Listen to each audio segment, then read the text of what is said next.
श्री तिरुपति बालाजी भारत का एक ऐसा मंदिर जो हर महीने 200 से 300 करोड़ रुपए केवल दान में कमाता है। 1,20,000 करोड़ ये बस कोई नंबर नहीं बल्कि श्री तिरुपति बालाजी मंदिर की नेटवर्थ है। ये मंदिर भारत के सबसे अमीर मंदिरों में से एक है। भारत में कई सैकड़ों मंदिर मौजूद हैं जो अपने चमत्कार और अद्भुत रहस्यों के लिए जाने जाते हैं, जिनका चमत्कार देखने हर साल करोड़ों लोग जाते हैं। और ऐसी ही चमत्कारी और रहस्यमय कहानी है श्री तिरुपति बालाजी मंदिर की।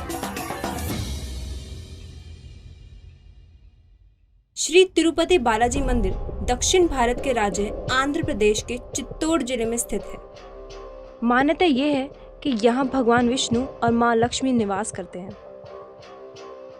आज की इस वीडियो में हम आपको ऐसे रहस्य बताने वाले हैं जिसे आज तक साइंस भी नहीं समझ पाया। हम सभी जानते हैं कि तिरुपति बालाजी मंदिर भारत के सबसे धनी और पूजनीय मंदिर में से एक है। ये मंदिर तो सबसे अमीर है, पर कहा जाता है कि इस मंदिर में पूजे जाने वाले तिरुपति बालाजी खुद गरीब और कर्ज में डूबे हुए हैं। पर ऐसा क्यों? तो आइए पहले इसके पीछे की कहानी जानते हैं। एक बार ब्रह्मा जी के पुत्र महान ऋषि भृगु त्रिदेवों में कौन सबसे श्रेष्ठ है इसकी परीक्षा लेने के लिए त्रिदेवों के पास एक एक करके गए। जब वे भगवान विष्णु के पास वैकुंठ धाम पहुंचे तब भगवान विष्णु देवी लक्ष्मी की गोद में सर रख के आराम कर रहे थे। ये देखकर भृगु ऋषि को उनके इस व्यवहार पर बहुत गुस्सा आया और उन्होंने विष्णु जी की छाती पर लात से प्रहार कर दिया, जिससे भगवान विष्णु उठकर खड़े हुए और बोले, कहीं आपके पैर पर चोट तो नहीं लगी?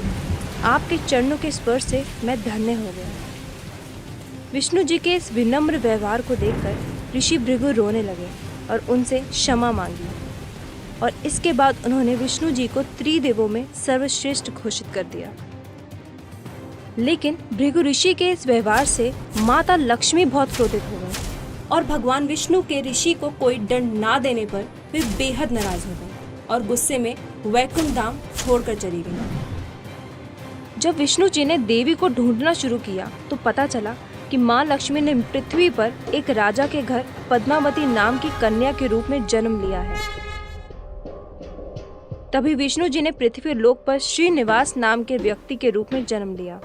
उन्होंने वहां जाकर राजकुमारी पद्मावती को ढूंढना शुरू किया और उन्हें मिलने पर उनके सामने विवाह का प्रस्ताव रख दिया, जिसे राजकुमारी ने स्वीकार कर लिया। अब सवाल ये आया कि विवाह के लिए धन कहाँ से आएगा? इस समस्या का हल निकालने के लिए विष्णु जी ने कुबेर से काफी सारा धन कर्ज ले लिया और ये वचन दिया कि वे कलयुग के अंत तक सारा कर्ज चुका देंगे। भगवान के कर्ज में डूबे होने के मान्यता के कारण भक्त बड़ी मात्रा में श्री तिरुपति बालाजी में धन दौलत भेंट करते हैं, जिससे भगवान विष्णु कर्ज मुक्त हो सकें। कहा जाता है विष्णु जी वेंकटेश्वर स्वामी के रूप में तिरुपति बालाजी में निवास करते हैं। वेंकटेश्वर की मूर्ति से हमेशा समुद्र में उठने वाली लहरों की आवाज आती रहती है। अगर आप भगवान की मूर्ति को कान लगाकर सुनेंगे तो आपको लगेगा कि जैसे मानो आप समुद्र के बीच में खड़े हैं। इसी वजह से बालाजी की मूर्ति हमेशा नम रहती है। पर ऐसा क्यों है, ये आज तक किसी को पता नहीं चल पाया। इस मंदिर से लगभग 23 किलोमीटर दूर एक गांव है। कहा जाता है कि तिरुपति बालाजी की पूजा के लिए फूल, घी, दूध, मट्ठा, पवित्र पत्ता उसी गांव से आता है। उस छोटे से गांव को उसके लोगों के अलावा ना किसी ने देखा है, ना किसी को उस गांव में जाने की अनुमति है।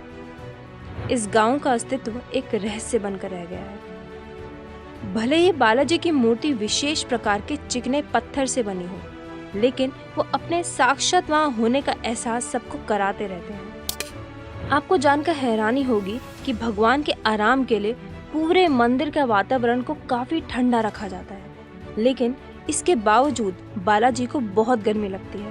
उनके शरीर पर पसीने की बूंदें देखी जा सकती हैं। उनका माथा और पीठ हमेशा पसीने से भीगी रहती है। उन्हें ज्यादा गर्मी ना लगे इसलिए वहाँ हमेशा पंखे चलाकर रखे जाते हैं। सबसे आश्चर्यजनक बात तो ये है कि तिरुपति बालाजी के गर्भगृह में एक दीपक जलता है जो बिना घी या बिना तेल के हजारों साल से लगातार जल रहा है। और ये कैसे संभव है, इसका कारण आज तक नहीं पता चल पाया है। ये दिया किसने और कब जलाया ये भी किसी को नहीं पता। इस मंदिर में हर रोज 3 लाख से भी ज्यादा देसी घी के लड्डू बनाए जाते हैं। हैरानी इस बात की है कि इन लड्डुओं को बनाने के लिए कोई नई टेक्नोलॉजी नहीं, बल्कि यहाँ काम करने वाले लोग 300 साल पुरानी तकनीक का ही इस्तेमाल करते हैं। इन 3 लाख से भी ज्यादा लड्डुओं को एक गुप्त रसोई में बनाया जाता है। ये रसोई दुनिया की सबसे बड़ी रसोइयों में से एक है।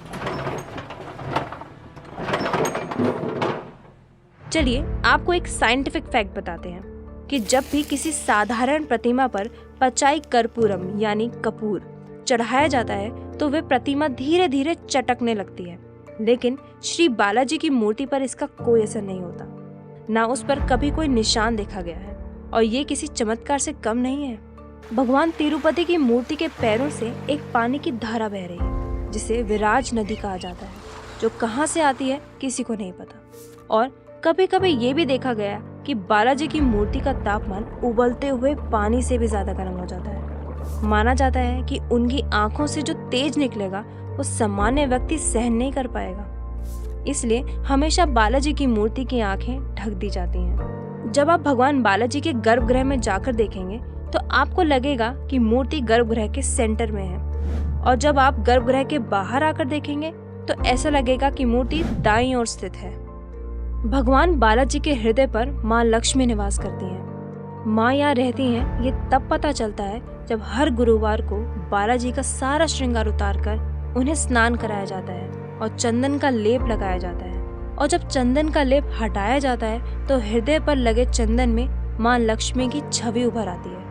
हो सकता है कि आप ये सुनकर इन सभी मिस्टीरियस बातों के पीछे कुछ साइंटिफिक रीजन दे दें, लेकिन कभी सोचा है कि क्यों हमेशा ऐसी ही धार्मिक जगहों पर ऐसे इंसिडेंट्स होते हैं, या कह लो चमत्कार। ये सब मात्र एक कोइंसिडेंस नहीं हो सकता और ना ही हर चीज साइंस से जुड़ी है। आपको क्या लगता है, क्या आप कभी तिरुपति बालाजी मंदिर गए हैं? क्या आपने कभी कुछ मैजिकल एक्सपीरियंस किया है? हमें कमेंट करके जरूर बताइए।